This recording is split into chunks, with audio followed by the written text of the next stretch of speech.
দিছো যিদিনাই ৰাইজৰ দল চৰকাৰলৈ আহিব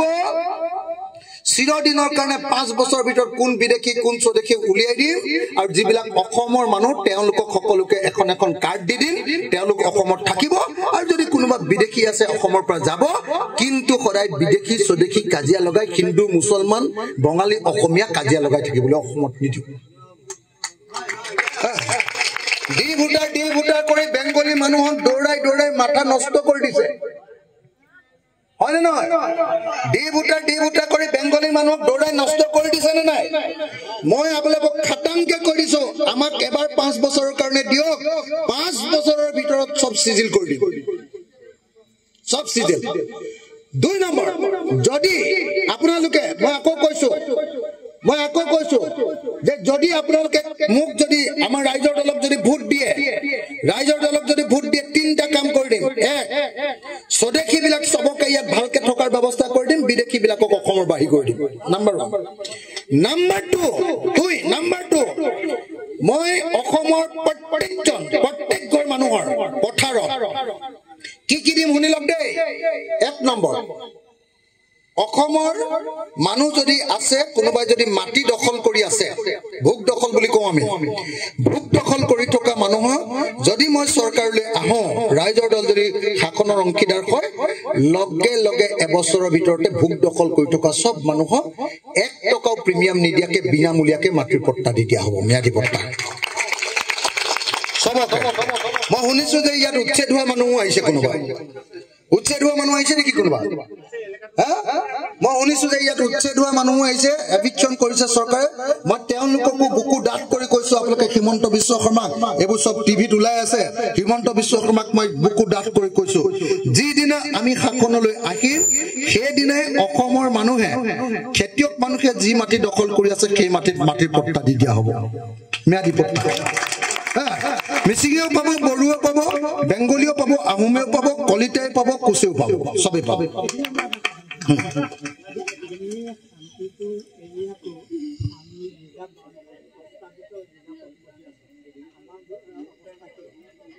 মই সেইটোৱে কৈছো প্ৰস্তাৱিত ৰিজাৰ্ভ মানে ৰিজাৰ্ভ নহয় চৰকাৰে প্ৰস্তাৱ কৰিছে কথা বুজিছে নে PRF proposed reserve forest তাৰমানে এটো ভৱিষ্যতে ৰিজাৰ্ভ কৰিব বুলি কৈছে যদি ভৱিষ্যতে কৰিছে এতিয়া নহয় এতিয়া মানুহ আছে তেতিয়ালে মানুহে মাটি পাব মই আপোনালোকক সেইকাৰণে গ্যাৰান্টি দি কৈছো যে মই আপোনালোকে জানে না মই মাটিৰ পট্টাৰ কাৰণে আন্দোলন কৰে বুলি জানে না নাই আন্দোলন কৰিবলৈ যাওঁতে যে 36 বাৰ জেল খাইছো জানে না নাই হিমন্ত বিশ্ব শৰ্মাই যে মোক কেতিয়াবা দম দিয়ে মোক দম দিওঁতে মই কি বুলি কওঁ জানে নাই কয় বোলে এই আপোনাৰ বেছি হৈছে আকৌ জেললৈ পঠিয়াই দিম মই বোলো মোক জেললৈ পঠিয়াই দিয়ক মই 36 বাৰ গ'লো আৰু এবাৰ গ'লে 37 বাৰ হ'ব হয়নে আৰু মই জেললৈ গ'লে সব কয়দীবিলাকে মোৰ গাটো মালিচ কৰি দিয়ে মোক ভাত ৰান্ধি দিয়ে মোক মৰম কৰে মই একদম একেলগতে মোক দাড়ি কাটি দিয়ে কিন্তু মই যিদিনা চৰকাৰলৈ আহিম আপুনি যে ইমান কেলেংকাৰী কৰিছে একবাৰ যেতিয়া আপোনাক জেললৈ দিম কৈ দিয়ে কিন্তু আপোনাক জেলতে ৰাম পিটন দিব বুঝেন না ৰাম পিটন দিব কাৰণ আপনি তো কেলেংকাৰী টকা খাই আহিছে জেললৈ মইতো আন্দোলন কৰি আহিছো তো মই এখানে ভয় নকৰো ন হিমন্তক তেনেকে কওঁ আপোনালোকে শুনিছে নে নাই মই তেনেকে কয় আপুনি মোক কি জেলত দিব মই যেতিয়া আপোনাক একবাৰ জেলত দিম নহয় আপোনাক কৈ দিয়ে ৰাম পিটন দিব পিঠি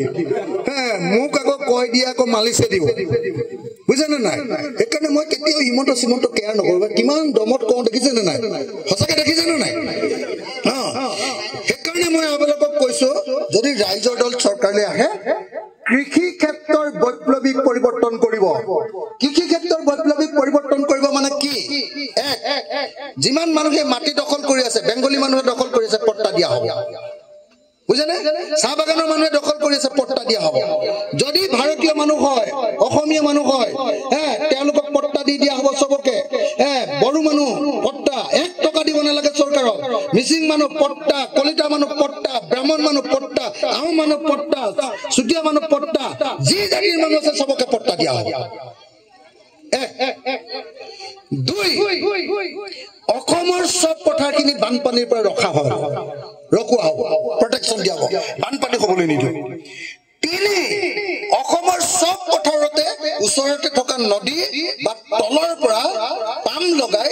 পানী তুলি সব পথাৰতে পানী ইৰিগেশ্যন জলসিঞ্চনৰ ব্যৱস্থা কৰি দি যাতে বছৰটো 3 বাৰ খেতিয়কে কৰিব পাৰে ভাল হ'বনে বেয়া হ'ব ভাল হ'বনে বেয়া হ'ব তেতিয়া 10 বিঘা মাটি থাকিলে 10 পূৰণ 3 নিজে নিজে 30 বিঘা হ'ব আৰু 30 বিঘা মাটি যেতিয়া খেতি কৰিব তেতিয়া কোনেও 1250 টকা ল'বলৈ নাযায় উল্টাই হিমন্তক ক'ব এই হিমন্ত তই বৰ 2 নম্বৰী অকল 1250 টকা দি ঠগিব খুজিছ মোৰ ঘৰত বৰা চাউল হৈছে তই এইবিলাক 2 নম্বৰী নকৰিবি মোৰ ঘৰৰ পৰা বৰা চাউল মুঠিকে খা বুলি দলিয়া জহনি যোৱা বুলি তাক দলিয়াই দিব পাৰিব হয়নে নহয় কথাটো বুজি পাইছেনে নাই মই কি অৰ্থত কৈছো বুজিছেনে নাই এইটো হ'ল 2 নম্বৰ কথা মই অসমৰ প্ৰত্যেকটা পথাৰত পানী দিম পানী আপোনালোকে লিখি লওক আজি ডায়েৰীত গৈ লিখি ল'ব আজি আপোনালোকৰ যিখন কেলেণ্ডাৰ আছে কেলেণ্ডাৰ ডাক দি যাব যে এদিনা অখিল গগৈ আমাৰ গাঁৱত আহি কৈ গৈছে যে চৰকাৰ যেতিয়াই ৰাইজৰ দলে গঠন কৰিব বা ৰাইজৰ দলৰ সহযোগত চৰকাৰ হ'ব 5 বছৰৰ ভিতৰত অসমৰ সব পথাৰত পানী হ'ব পানী দিয়াৰ লগে লগে একদম আমাৰ পথাৰবিলাকত 3 বাৰ খেতি কৰিব পাৰি 3 বাৰ যিবিলাক মানুহে খেতি কৰিব তেওঁলোকক মই এখন গাঁৱত 5খনকে ট্ৰেক্টৰ বিনামূলীয়াকে দিম খেতি যাতে গৰুৱে খেতি কৰিলে 3 বাৰ খেতি কৰিব নোৱাৰে নহয় গতিকে সোনকালে খেতি কৰিবৰ কাৰণে এখন গাঁৱত ডাঙৰ ট্ৰেক্টৰ 5খন ফ্ৰীকে দি দিম চৰকাৰৰ পৰা ভাল হ'বনে বেয়া হ'ব তাৰ পাছত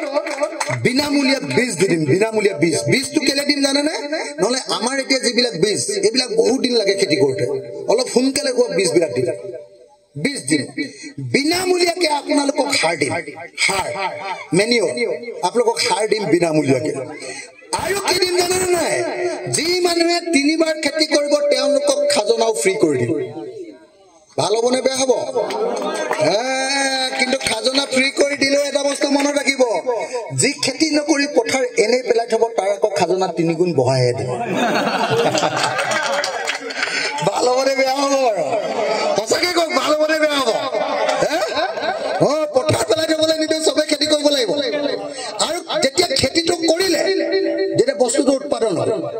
আমি বিলাহী বিক্ৰী কৰোঁ 3 টকা হয়নে কিন্তু কিনি খাওঁ কেইটকা 30 টকা 60 টকা 80 টকা 120 টকালৈকে বিলাহী হয় নে নহয় আমি বিক্ৰী কৰোঁতে 3 টকা কিনোতে 120 টকা হয়নে মই যেতিয়া চৰকাৰলৈ আহিম আইন বনাই দিম যে খেতিয়কৰ পৰা কোনেও কম দামত বস্তু কিনিব নোৱাৰিব যদি কোনোবাই নিকিনে চৰকাৰে নিজে কিনি লওঁ এতিয়া যেনেকে ধান কিনি লয় নাই চৰকাৰে আমি সব বস্তু চৰকাৰে কিনি লম আৰু যদি কোনোবা বেপাৰীয়ে কম দামত খেতিয়কৰ পৰা বস্তু কিনি লয় বেপাৰীটোক মই জেলত ভৰাই দিম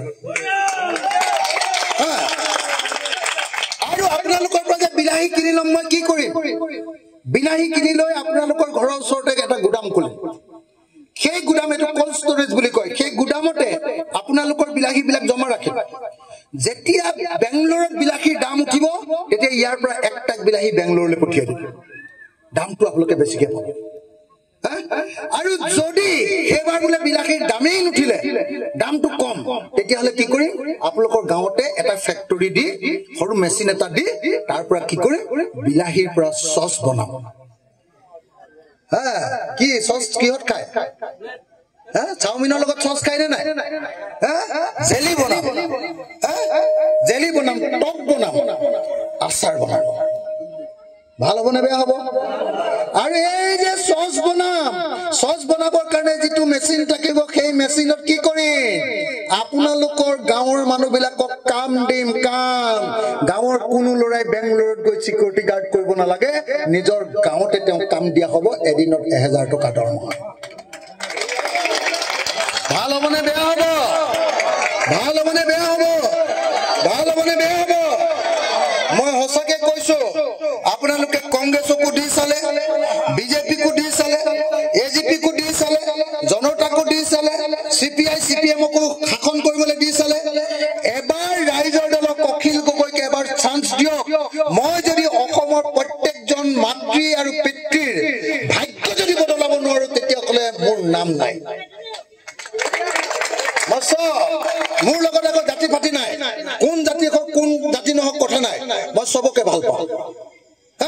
মই মুছলমানকো ভাল পাওঁ, মই মিচিঙকো ভাল পাওঁ, মই বেংগলীকো ভাল পাওঁ, মই বড়োকো ভাল পাওঁ, মই আহোমকো ভাল পাওঁ, মই কলিতাকো ভাল পাওঁ, মই ব্ৰাহ্মণকো ভাল পাওঁ, মই চুতীয়াকো ভাল পাওঁ। মোৰ কাৰণে সকলো মানুহ সমান। যদি অসমত নাগৰিকত্ব পাইছে তেতিয়াহ'লে তেওঁ অসমত অধিকাৰ সহ জীয়াই থাকিবলৈ পাব। ভাল মানে বেয়া হ'ব, ভাল মানে বেয়া হ'ব। মই সেইকাৰণে আপোনালোকক ক'বলৈ আহিছো, এবাৰ ৰাইজৰ দলক চান্স দিয়ক, মই আপোনালোক সকলোকে ধনী কৰি দিম। কোনেও আৰু চৰকাৰৰ ঘৰ বিচাৰি চৰকাৰৰ ওচৰলৈ নাহে, চবে নিজৰ টকাৰে এটা এটা RCC ঘৰ বনাব পৰাৰ ব্যৱস্থা মই কৰি দিম। বুজিছেনে? চবৰ লেট্ৰিন বিলাকত যেনে টাইলছ লগাই ধুনীয়াকে থয়, সেইটোৰ ব্যৱস্থা কৰিব পৰাকে মই ধনী কৰি দিম। চবৰ ঘৰৰ ল'ৰা ছোৱালীক যাতে পঢ়াব পাৰে আৰু ল'ৰা ছোৱালীক থবলৈ যাতে যাব পাৰে মাক বাপেক, তাৰ কাৰণে সকলোৱে 4চকীয়া গাড়ী এখন ল'ব পৰাৰ ব্যৱস্থা কৰে। সব মানুহ ধনী নোহোৱালৈকে এছাম মানুহ দুখীয়া আৰু এছাম মানুহ একদম স্বৰ্গৰ নিচিনা ধনী, হিমন্তহেত ধনী, আৰু আমাৰ গাঁৱৰ মানুহবিলাকে খাবলৈ নাই। 250 টকা লাগে, 250 টকা লাগে। সিহঁতি আকৌ 1350 টকাৰ কফি খায়। কথাটো বুজা নাই? এইখন সমাজ লাগে নে ভাল এখন সমাজ লাগে? মানুহবিলাকে বেলেগ কথা পাতি থাকিলে কি হ'ব? আচল কথাটো পাতিলে বেলেগ কথা পাতে নেকি? মই বেংগলী মানুহবিলাকক সুধিছো, ইয়াত যিখিনি বেংগলী মানুহ আছে, মই আপোনালোকক খাটাংকে কৈছো, যিদিনা আমাৰ চৰকাৰ হ'ব সেইদিনাৰ পৰাহে অসমত বেংগলী মানুহে শান্তিৰে জীয়াই থাকিব পাৰিব।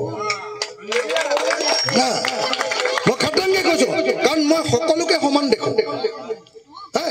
মোৰ কাৰণে হিন্দু মুছলমান নাই, মই চবকে ভাল দেখো। মোৰ কাৰণে মানুহ, আৰু যি মানুহ দুখীয়া হৈ আছে মই তাক ধনী কৰি ভালকে চলিব পৰাৰ ব্যৱস্থাৰ কাৰণে মই সদায় সপোন দেখো। সেইকাৰণে মই আপোনালোকক সকলোকে অনুৰোধ কৰিবলৈ আহিছো যে যদি মাটিৰ পট্টা লাগে, মাটি যদি লাগে তেতিয়াহ'লে ৰাইজৰ দলক ভোট দিয়ক।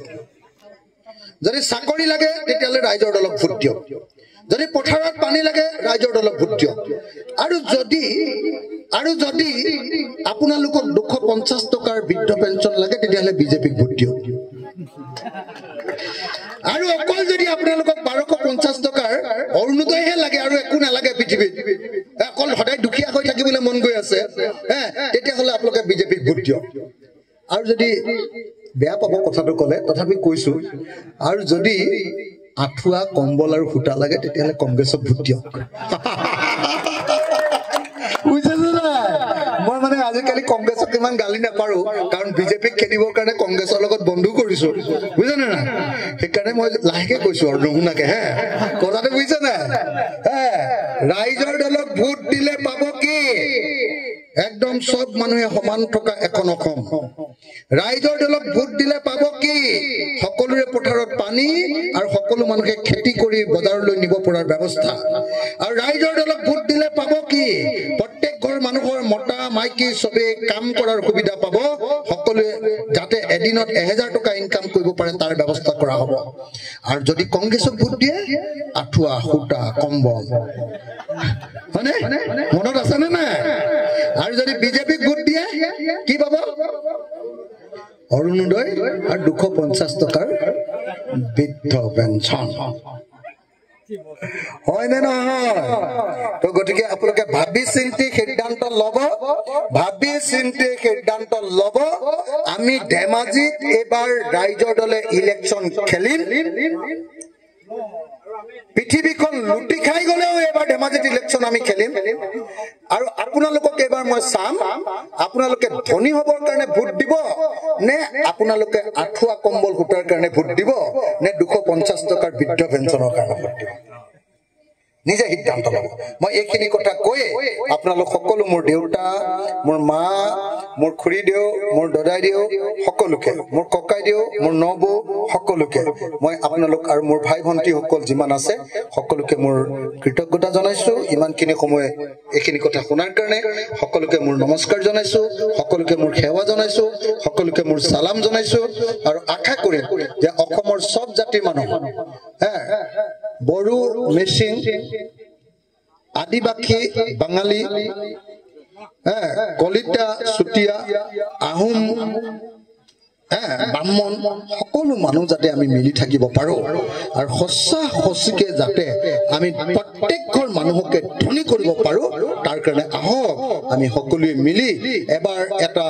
জয় আই অসম দিও দিব নেকি থিয় হৈ সকলোৱে জয় অসম জয়